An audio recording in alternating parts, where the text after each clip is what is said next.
'n Mens hoor dikwels dat jy jou huis moet skoonmaak.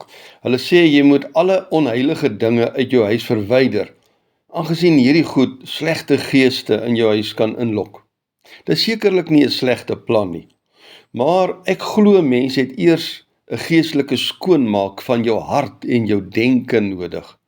Die goed wat in jou hart kom neskop kan regtig baie gevaarliker raak as enige iets wat in jou huis mag rondstaan. Daarom is dit nodig om van tyd tot tyd geestelike selfondersoek te doen, veral as jy 'n dieper verhouding met God begeer.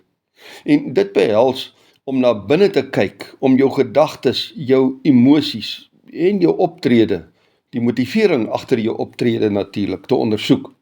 So kry jy dan 'n beter begrip van jouself en ook van jou verhouding met God, sodat jy eintlik geestelik kan groei en jou lewe in lyn kan bring met God se wil vir jou lewe. In Psalm 139 van vers 23 afskryf Dawid: "Deurgrond my, o God, ondersoek my hart en sien tog my onrus raak. Kyk asseblief of ek nie op die verkeerde pad is nie en lei my dan op die regte pad." Dawid doen hier nie self die selfondersoek nie, want die ding is, 'n mens kyk tog so maklik jou eie foute mis. Nee, Dawid nooi vir God om te kom help met sy selfondersoek, want God se oog sien jou diepste gevoelens en gedagtes en motiewe raak. God sal ook eerder as jy self weet watter is skadelike gedagtes wat jy dalk koester.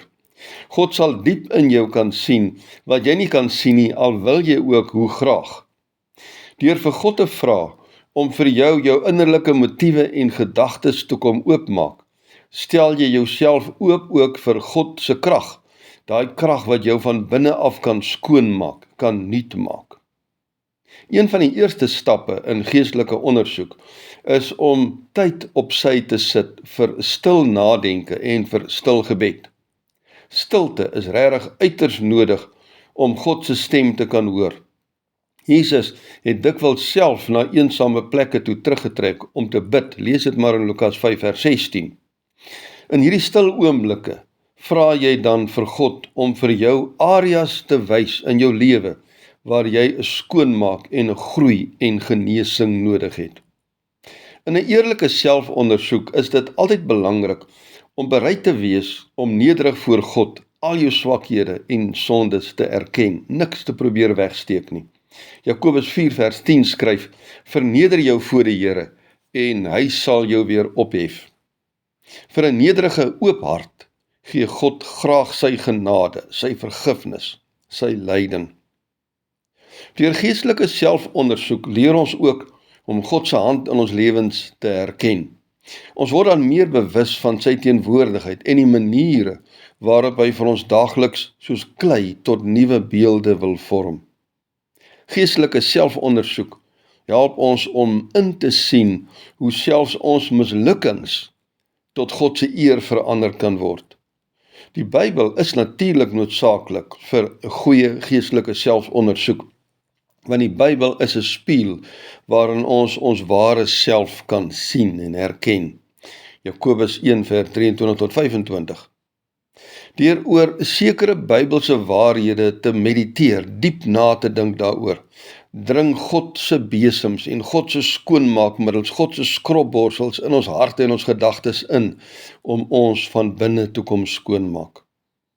Onthou tog ook, dat geestelike selfondersoek en 'n innerlike skoonmaak nie 'n ding is wat net eenmal gebeur nie.